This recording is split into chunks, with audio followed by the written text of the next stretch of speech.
Welcome back, scholars and families. I hope everybody had a relaxing spring break. This is your literacy video for Monday, April 13th, 2020. For this video, you will need your remote learning literacy packet. It looks like this.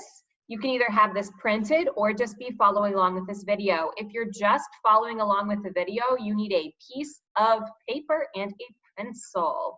So let's go ahead and get started really quickly by looking at some art.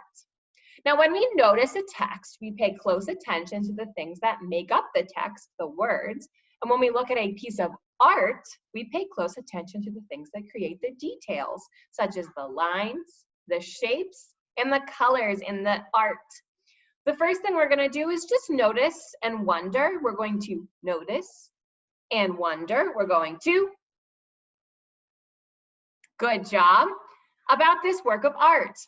This work of art is called The Snail.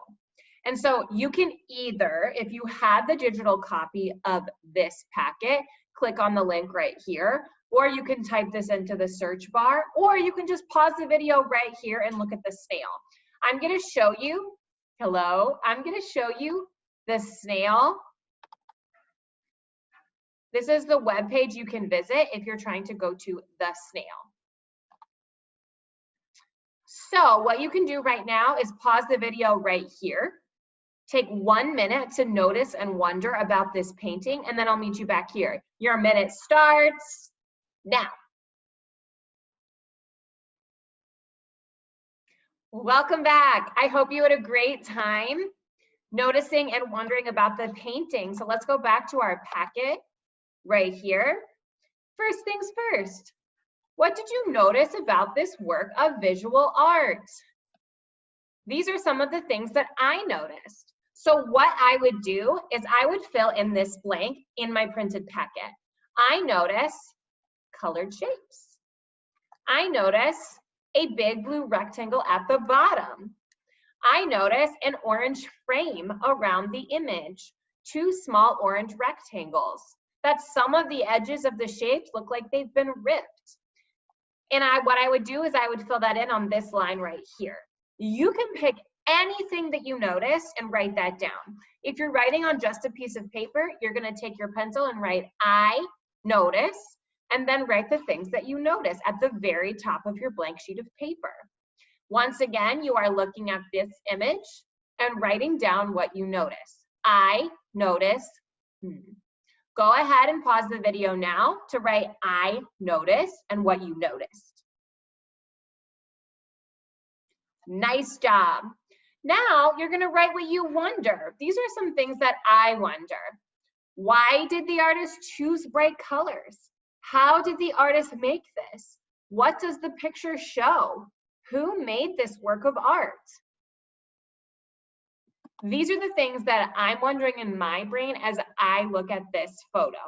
So just like before, you're going to write down on your paper, I wonder, and then write down one question you have. I wonder, how did the artist make this? Go ahead and pause the video now and fill in your wonder. Great. Now that we've done that, we're going to transition to read a new story. Yay, silent excitement for a new story. Great job noticing and wondering about the art. Now we're going to do the same thing, but it's going to be in the form of a story. And so we're going to have pictures to notice and wonder and words to notice and wonder about.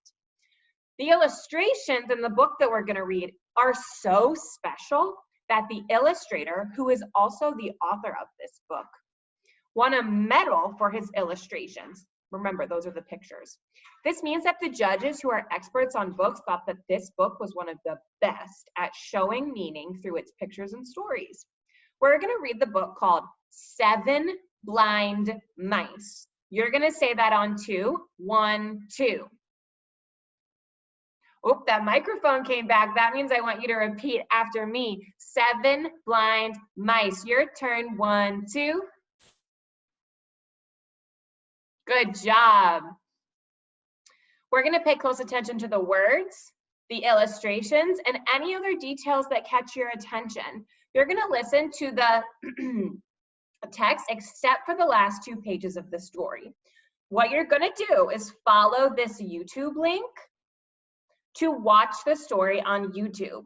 This YouTube link is also in the packet from last week. As you watch the video, you're gonna be thinking about what you notice and wonder, and you can fill in the blank as you watch the video, or you can pause the video and then write what you notice and wonder. Just to be clear, there are 2 videos now. My video that's happening right now, and this other YouTube video that reads the book to you. Because it is easier for you to pull up this other YouTube video and watch that, then come back to my video, I'm gonna have you either click on this link in the digital packet or go to YouTube, hello, and type in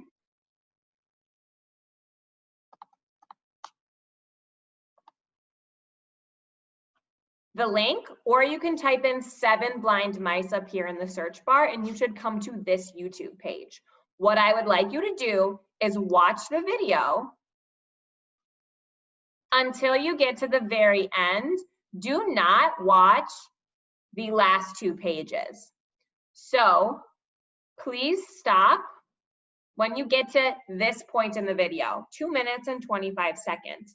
Once you're done watching this video, click on my tab again to come back to my video so we can notice and wonder about the 7 blind mice. Go ahead and move over to a new YouTube tab to watch 7 blind mice. Pause my video now and I'll meet you back here.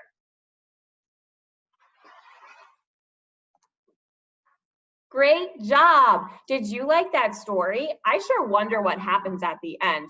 That's coming up soon, don't worry. So what we're gonna do now is the same thing. Notice and wonder about that book. These are some of the things that I noticed about that book. Colors, mice, they're all talking to each other. I noticed the white mouse is running around all over the elephant. The elephant's skin on his leg, it looks kind of rough. Pause the video now and write down what you noticed. Good job. The next thing we're gonna do is we're gonna move on because we'll wonder about this in just a sec in the next video. We're gonna move on and think about informative paragraph structures.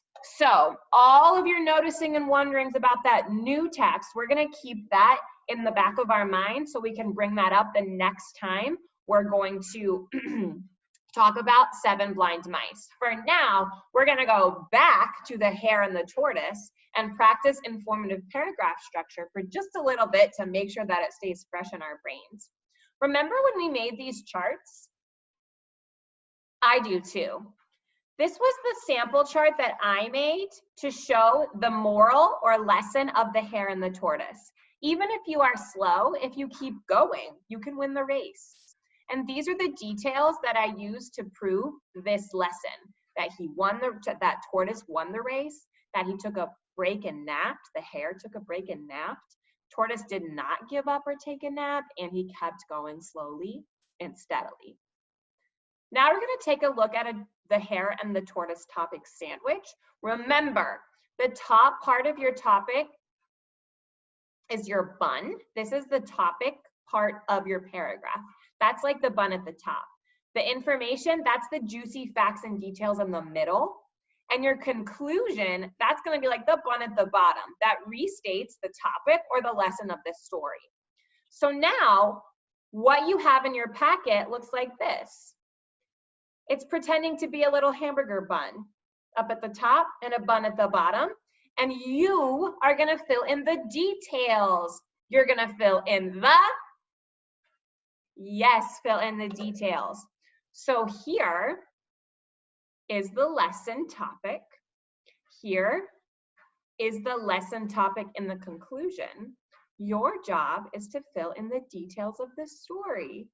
And you can find the details in the charts that you created before.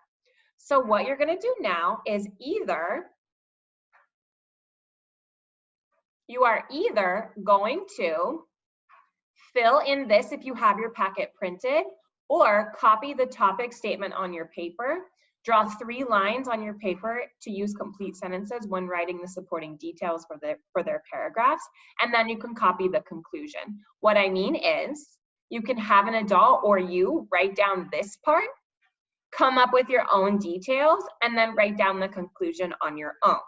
One more time, you are filling in your details in this chart for the lesson that if you're slow, you can keep going to win the race. Then fill in your details and then write the conclusion. I'm gonna meet you back here when you're done.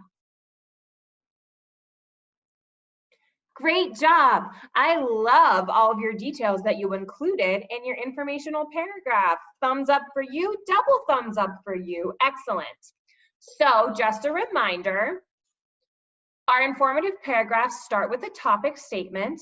We find details in the text that support the topic statement, and then we write a conclusion. In the next writing lesson, we're going to talk about the structure of an informative paragraphs, and you're going to show me what you know about them. All right, we're almost done. It is time for some grammar. Do you remember when we talked about all the different ways you could move? Like how this fish moved a bunch of different ways in this poem? We are going to place the words in order from the slowest movement to the quickest movement. Here's my challenge for you. Are these words in order from slowest to quickest? Is there anything that we could change? Your job is to write them down in the correct order. Here are the words: hurrying, wiggling, scurrying, curving, racing, and tearing around. This time I'm going to say them, and then I want you to repeat them back to the video. My turn, hurrying. Your turn, wiggling. Your turn, scurrying. Your turn, curving. Your turn, racing. Your turn, tearing around. Your turn. Very nice job. So now for the rest of this lesson, you're going to put them in the order that you think they should go, from the slowest movement down here to the quickest movement over here. So rewrite these words on the line in order from slowest to fastest. And then you're done. I'll meet you back here for Tuesday's video. Have a really great rest of your day. I'll see you soon.